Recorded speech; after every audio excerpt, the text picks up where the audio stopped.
Thank you for joining us tonight. My name is Mike Cassidy, and I am one of the Filmmaker hosts for the Garden State Film Festival.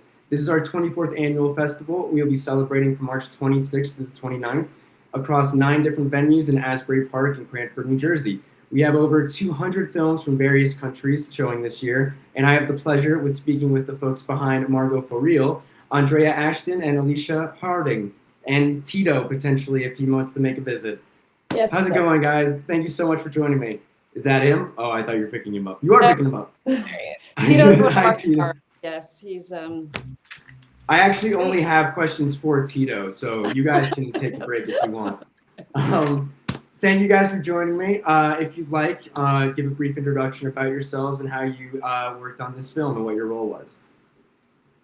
I'm Alicia Harding. I am executive producer, and I'm playing Margo. And I'm Andrea Ashton. I am the director of the film, and Alicia and I met through mutual friends and people who are already involved with the project. And yeah, I was very excited to come on after the baby was already cooking. Do you want to give a shout out to any of the cast and crew that wasn't able to join us tonight? Sure. Eva Minamar, our producer. Jennifer Harding, another producer, my sister. Michael Goldberg, the writer. Simon File, the actor, one of our lead actors. Should I name every actor? I don't know. There's Marcia, Kathleen, JD. There was a wealth of talent behind this. Yes. The whole cast and crew was awesome. Yes. It felt like there was some pretty good chemistry. I liked who was the gentleman that played the convenience store? JD. Gotcha. Yeah. Okay. Yeah. I loved your film. I'm so excited for everybody to get a chance to watch it this year at the festival. Would you like to give a brief summary of the plot and where the inspiration for this came from? Well, the inspiration, my sister and I wanted to just come up with a story about a woman who, was kind of at a crossroads in her life. She didn't expect her life to be where it is at this certain point that we meet her. She wanted different things to happen. And so she's very stuck. She feels, kind of invisible. She's also an actress. She was a working actress, but roles have dried up. And the only thing in her life right now that's keeping her afloat is therapy. So she's become a little addicted to that. And then when her therapist dumps her because she can't afford any more sessions, she randomly comes across a confessional booth and a priest and decides to use that as her free therapy. Mm-hmm. Yeah. And then the story continues. Yes. Go south from there. I actually went to Catholic school for the first 13 years of schooling, which is almost all of the years. And when I have not been to confession in a while, but as soon as you went in and you said, "Bless me, Father, for I have sinned," it was like I was thrown back into 2nd grade and Sister Carol was yelling at me. And I also have a therapist, so I get that feeling too. What was the film that or the show that I felt like I was thinking of while I was watching it was Fleabag, if you're familiar with Amazon Prime, with the relation between, I got the same kind of vibe. I was waiting for what happens in that show to happen between the priest and the main character potentially. Yeah. I did really, as it kept going, I was like, this is for sure gonna happen. Yeah. What was it like? I know in the film you also say when the character's on the phone with her mother that you're an atheist. What experience of your own faith or religion that you follow? Did you bring that into this at all? Like, were you comfortable speaking to a priest? Had you done it before, or was it kind of like, why am I telling this guy in this collar what's going on or anything? Personally, I have not spoken to a priest. Our Father Joseph actually never did as well, but he spoke to a priest on the day of our shoot when we shot at the church. Oh no, Oh, what technical happened? difficulties. Are we still live? You're back. You're back. Yes. Oh, okay. We just saw a blank screen. And he actually spoke to a priest and got a lot of good tidbits and information. But Andrea, have you been to? No, my family is mostly Mormon, so no Catholic there to have experience with that. Not that I'm Mormon, but most of my. It was just my sister's idea that she just thought, like, how funny would it be for a woman addicted to therapy gets dumped by her therapist and then finds free therapy through a priest. I don't know. It just came to her one day. Yeah. So no religion, background. no I background. would or say anything? it's more about what religion serves for most of us is like an outlet to sort of discuss what's troubling us, which really is very similar to, of course, seeing a therapist. So Right. it was a natural segue. Right. Gotcha. And ironically, Margo got more help from her priest than her real therapist.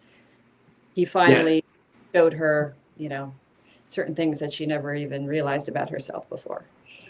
Would you like to go into a bit of detail on how that relationship progressed?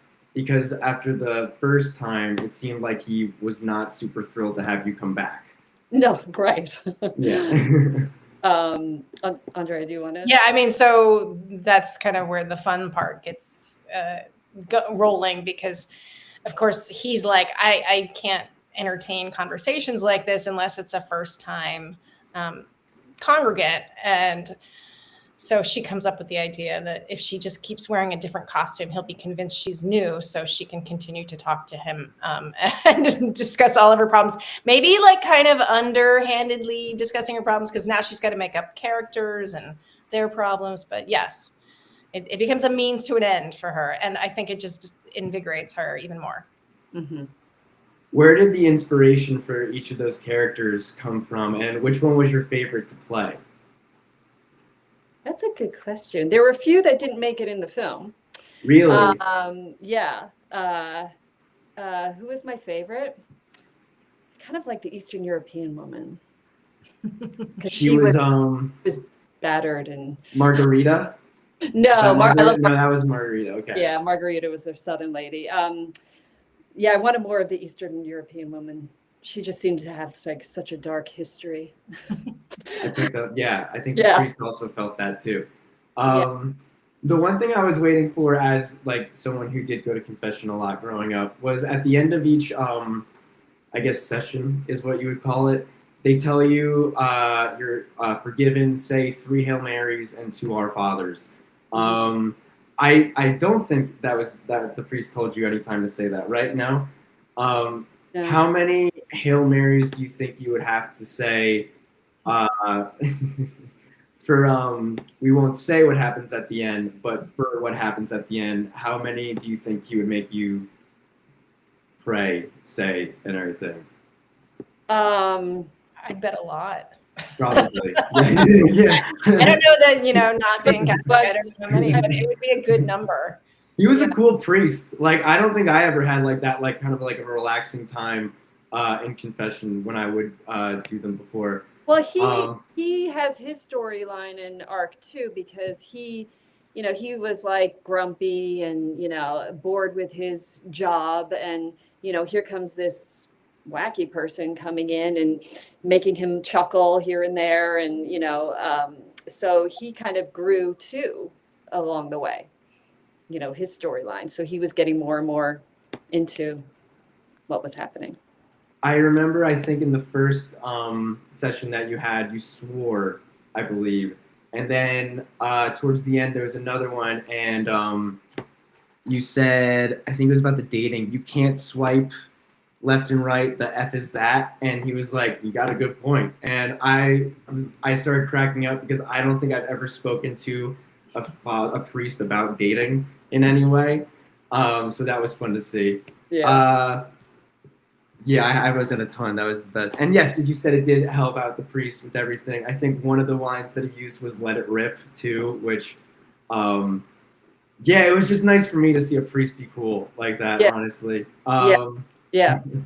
What Yeah. was And is Tito around yet? I don't mean to keep bringing it back to him, but I was just hoping. Yeah, Tito is right here. Hey, T. So Tito, yeah, he. What was it like for you, Tito, to watch your owner go through such a troubling, harrowing experience of self-discovery? Well, I got a lot of treats on set, and I think I got a little chunky, but He looks great. I think you look great, Tito. yeah, Andre, he's great. He's you know, he actually is a pretty good actor. Yeah. I agree. What is the message that you would like the audience watching to receive from this film? I would say, and I'm sure Alicia will add to this, but I just feel that it's really sort of a fun exploration of how all of us, as we get older, face a moment where we start feeling irrelevant. And for an aspiring actor, that's going to be an even bigger deal. And kind of how does she internalize this and basically kind of find her place in the world when maybe it's a little late in the game. Alicia, Yeah. did you yeah, sorry. I mean, exactly. It's you know, it's a story of a woman who's getting older, who doesn't feel like she's being seen or heard anymore, and doesn't feel relevant in this world, and had a passion, you know, which is acting, and isn't able to do that anymore. And then when she finds someone that helped her become confident, a little more confident, even though she's got a nagging mother that's, you know, in her ear. We all can sort of relate, but that didn't fully go away. But you know, that she gains her confidence and you know, feels better about herself. It's just, you know, it's just a story of a woman that, you know, as we get older, things change and we want to feel relevant and able to do what we love to do and not feel judged or, you know, that whole thing. I think everybody will be able to relate to that. Yeah. One of the other things I liked about the film was the inner monologue that you would have with yourself, where you drop. It's so you're on the street, and I don't know if I'm allowed to swear yet on this. I have to ask. But you say the F word, and then you walk away and you drop your coat and you go F again. And another one that I liked was when the letter came in and you go, "Is this my invitation to the Oscars that I've been waiting for?" And I think that's like a very like joyful way of like you're struggling, but you can still have fun with it.